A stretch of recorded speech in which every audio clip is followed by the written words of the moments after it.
मध्य प्रदेश तक है। मध्य प्रदेश के करोड़ों लोगों की भरोसेमंद आवाज।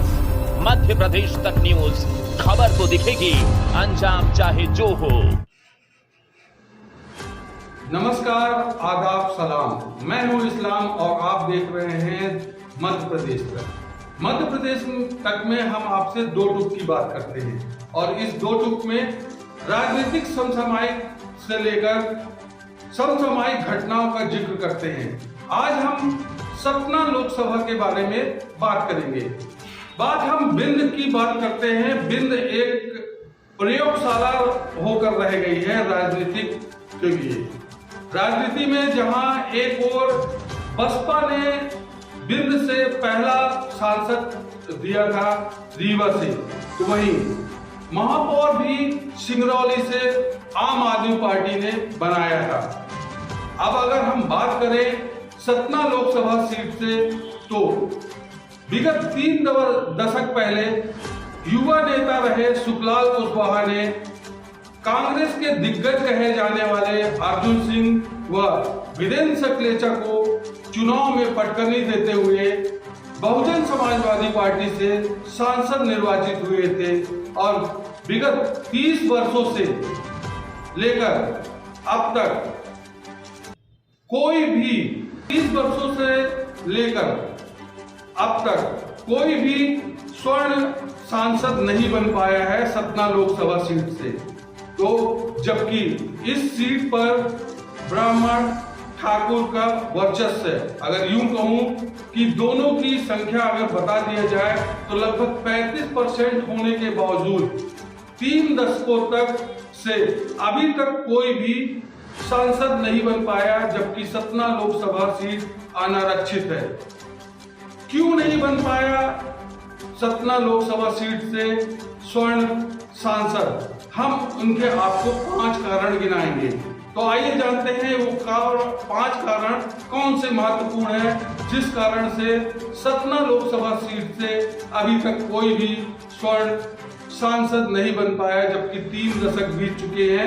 1994 में अर्जुन सिंह कांग्रेस के दिग्गज कहे जाते थे, वो सांसद बने थे और उसके बाद से अभी तक सिर्फ पिछड़ा वर्ग के खाते में सतना लोकसभा सीट जाती रही है। वो 5 महत्वपूर्ण कारण क्या है जानते हैं। इन समाज के लोगों के द्वारा वोटों का ध्रुवीकरण नहीं कर पाते हैं। जैसे कि कहा जाता है कि सतना लोकसभा सीट में 27% ब्राह्मण है तो 14% पटेल वोटर है, तो वहीं 12% कुशवाहा मतदाता भी हैं।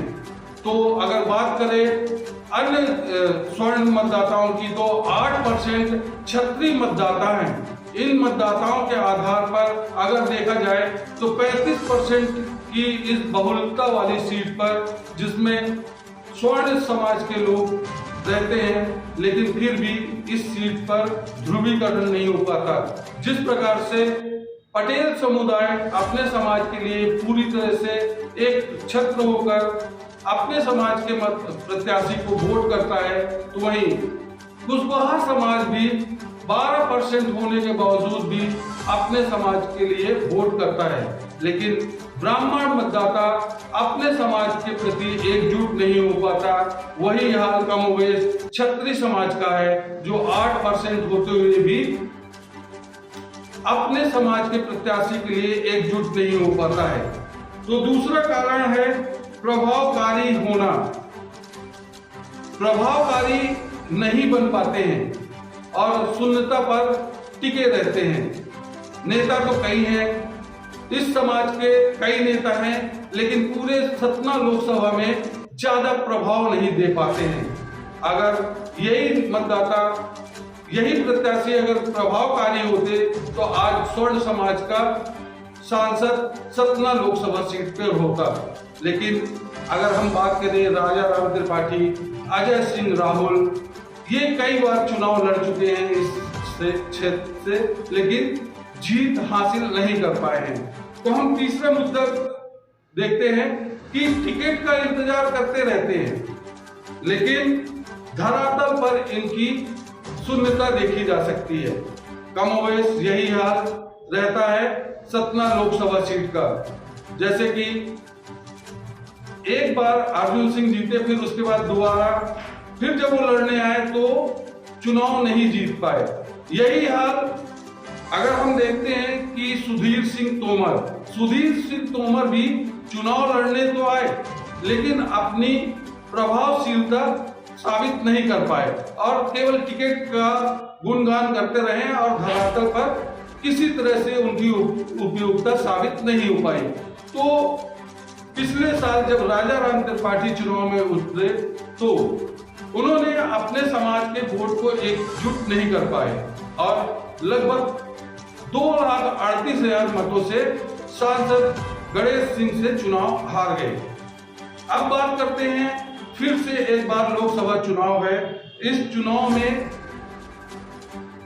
एक बार फिर मुद्दा उठा है जाति का, और इस जाति का मुद्दा कहीं ना कहीं मायने रखता है सतना लोकसभा सीट के लिए। और सतना लोकसभा सीट में जिस तरह से जातिगत आधार पर चुनाव होते हैं, उससे तो यही लगता है कि 27% और 8% मिलकर 35% लोग होते हैं। लेकिन फिर भी क्या रिजल्ट आता है वो आपके सामने है। अगर कहीं स्वर्ण अगर समाज से कोई प्रत्याशी बनाया जाता है तो उस स्वर्ण समाज का अगर 2024 के लिए लोकसभा का प्रत्याशी 2024 में किसी स्वर्ण समाज से बनाया जाता तो कहीं ना कहीं इनको अपनी उपयुक्तता साबित करने का मौका मिलता। लेकिन भाजपा ने एक बार फिर से 4 बार के सांसद रहे गणेश सिंह को अपना प्रत्याशी बनाया है, तो वहीं कांग्रेस से सिद्धार्थ कुशवाहा को कांग्रेस ने अपना प्रत्याशी बनाया है। तो कमोबेश फिर से एक बार वही स्थिति पैदा हो रही है कि अनारक्षित सीट होते हुए भी आरक्षित लोगों को मौका दिया जा रहा है। अब देखना यह होगा कि बहुजन समाजवादी पार्टी किस ओर अपना कदम रखती है।